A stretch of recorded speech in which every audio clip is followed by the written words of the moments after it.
All right, boys and girls, today on our Cinderella for Everyone, we're going to read Jouanah, a Hmong Cinderella, and this comes from ancient stories in the area of Vietnam, Laos, and Cambodia. This story is about the blue Hmong clang.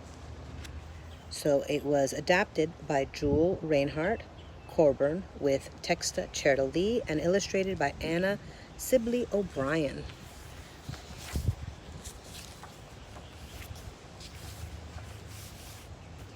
In a sun-splashed clearing high in the mountains of the ancient homeland of the Hmong, there lived a farmer, his wife, and their daughter, a kind and beautiful girl named Jouanah.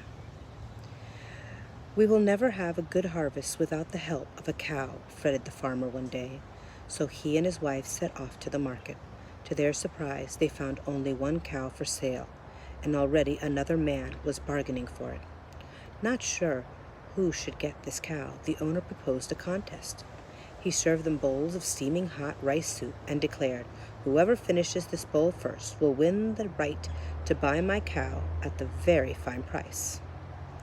The first man slyly slipped cold water into his bowl and quickly drank the soup. The farmer, unaware of the trick, was still blowing his soup when the other man strutted off with the cow. And here's the farm.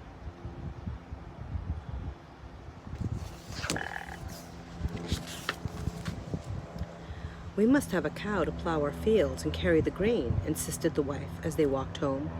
"Let me become a cow for a while to help bring in the crops. You can care for me, and we will all have a good life."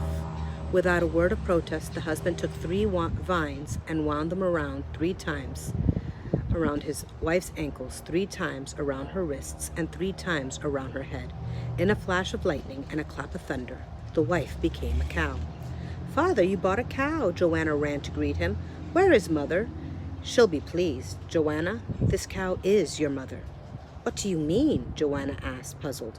"I did what your mother said to." The father nodded towards the gentle cow standing at his side and told her what had happened.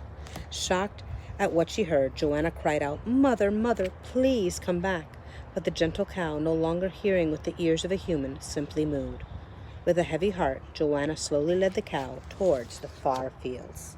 And there's Jouanah with her mother, the cow.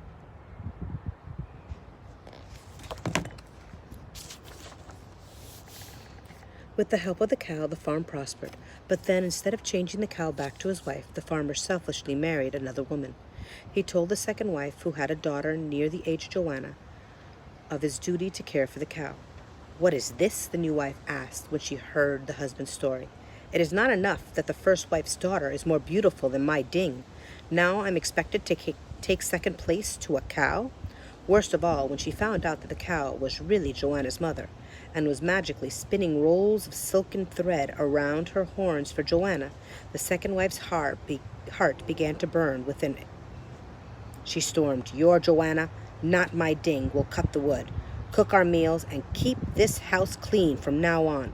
To keep peace, Jouanah and her father worked from dawn to dark. Still, the stepmother and the lazy ding sulked and grumbled. And there is the stepmother and her daughter Ding, and there's Jouanah collecting the wood.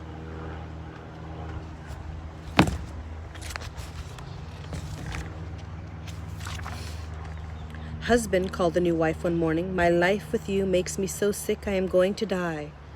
And with that she fell back on her mat, rolled her eyes upward, and groaned loudly. "Go to the giant dead tree at the forest's edge." She clutched her hand as if it were throbbing with pain. "Its spirit will tell you how to help me." But no sooner had the husband set out than the scheming woman leapt up from her mat and dashed by a shortcut to the old tree. When the man neared the tree, he took 3 joss sticks of incense and lit them with great reverence. Timidly, he asked the powerful spirit to help. Pretending to be the tree spirit, the wife disguised her voice, and from her hiding place said, "You have a wise wife, my good man, but only one thing will help her. There is an evil spirit in those rolls of thread Jouanah brings home. Burn all the thread, and your wife will be healed." Sadly, the farmer gathered the rolls of shimmering thread and threw them into the cooking fire. They flared into millions of brilliant sparks. And there is her father with his incense. And there is the evil stepmother all the way up there.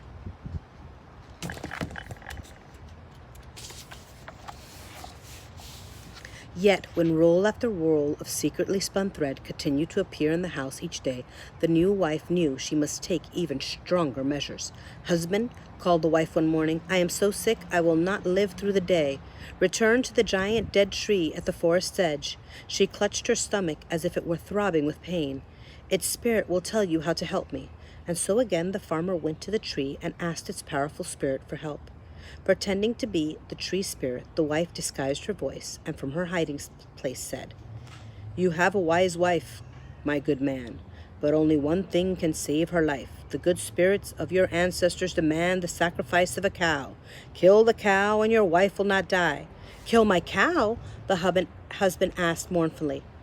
On his way home, the husband gasped when he saw the gentle cow already lying lifeless where she had lain down the night before. She had died of a broken heart. Night after night, Jouanah and her father sat on a log near the place where they buried the gentle cow. And there they are, by the burial of the gentle cow.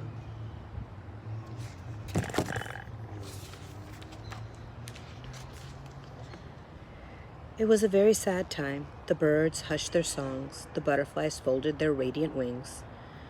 The despairing husband soon died, and the gentle Jouanah felt even more silent.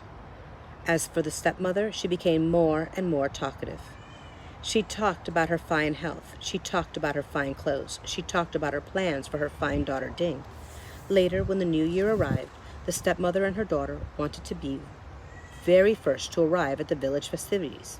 Before they set out, the stepmother called to Jouanah. "Girl," she ordered, "see that the rice is clean and ready for dinner."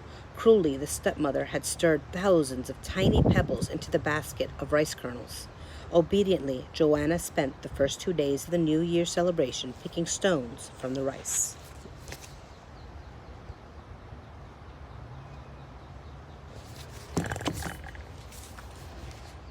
Finally, finished on the third day, Jouanah sat down to rest. Reaching for her mother's old sewing basket, she pulled out a piece of cowhide she had hidden deep inside. She pressed the soft hair to her cheek and closed her eyes. "Never sit idle, my child," Jouanah remembered her mother saying. Dutifully, she reached for her sewing, thinking of her mother's promise. "My spirit will always be with you." Suddenly, there in the basket appeared a skirt and a blouse and an apron embroidered with delicate needlework.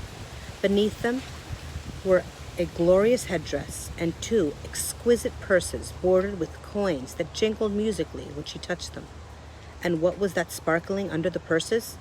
Excitedly, Jouanah uncovered a wondrous silver necklace that shone brightly in the late afternoon sun. And there she is taking her treasures out of her mother's basket.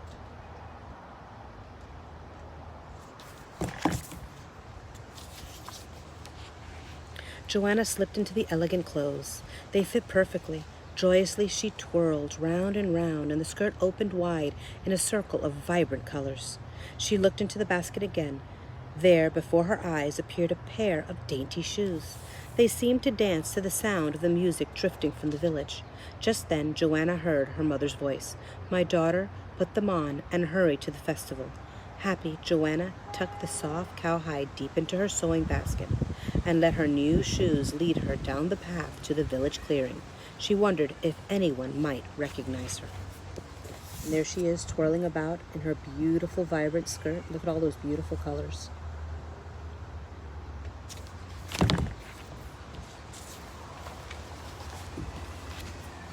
And here she is walking into the village in her skirt with her necklace.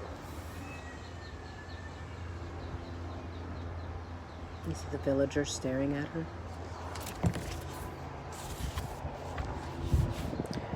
"Who is that beautiful girl?" asked the young men at the festival. Muttered the stepmother, seeing her beauty. But no one knew who the mysterious girl was. Even when Jouanah played catch in the ball toss game, no one recognized her.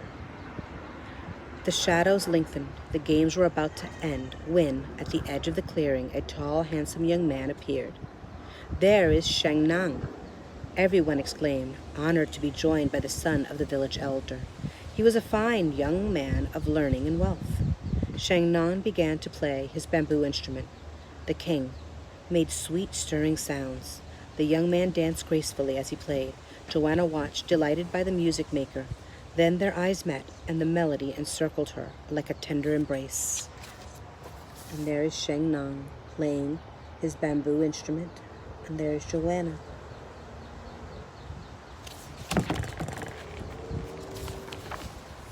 The stepmother wanted the handsome young man to play for her daughter, but Sheng Nang serenaded only the beautiful girl. At this, the stepmother grabbed Ding by the arm, and they made off hurriedly towards home.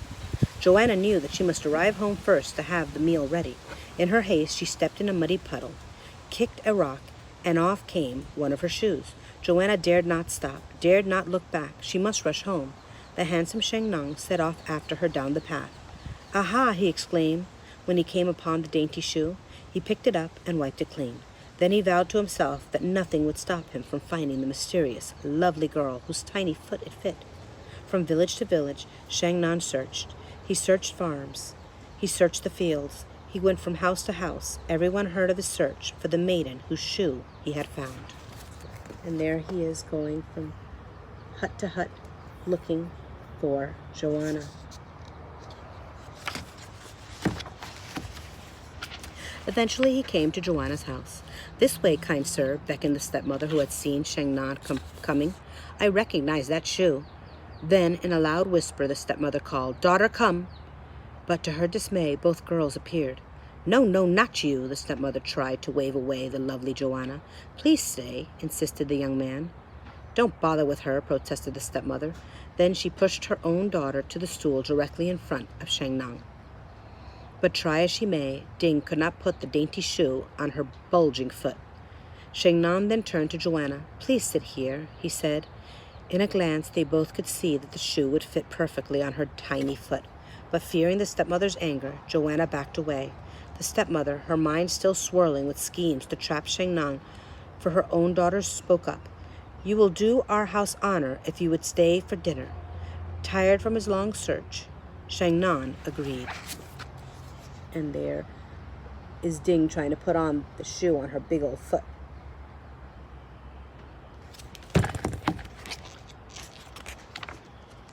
The stepmother quickly devised yet another deceitful plan. One dish she would make of tasty rice with meat, and the other of dry bones and rice hulls. Before serving, the stepmother blew out the oil lamps to make the room nearly dark. When she set the best food before Sheng Nang and Ding while giving the dry bones to Jouanah.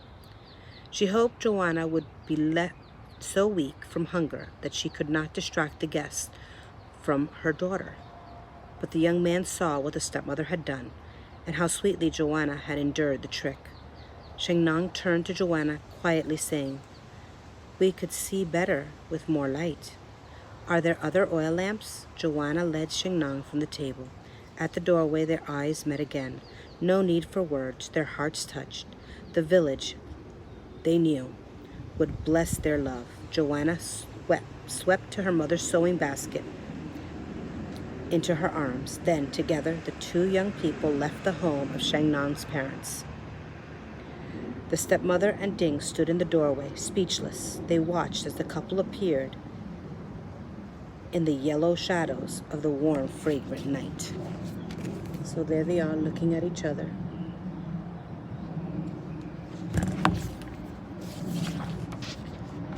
After their wedding, Jouanah and Sheng Nang set out for their new life. They made their way past the place where the gentle cow was buried, past the giant dead tree, through the rice paddies, and across the jungle clearing. At last they crossed over the wide river to the fertile fields beyond. There, it is said, they lived long, happy lives, turning the sadness Jouanah had known into endless joy. As far as anyone knows, the stepmother and the lazy Ding are still standing at the door of the house, plotting and scheming, making endless misery for only themselves. The magic piece of soft cowhide is still safely hidden deep in the old sewing basket. Its spirit awaits the fair child of Jouanah and her loving husband, and it will be there even for the child of that child, and the child of that child, and on and on and on. as long as this story is told. And there is beyond the river, a new village that they made.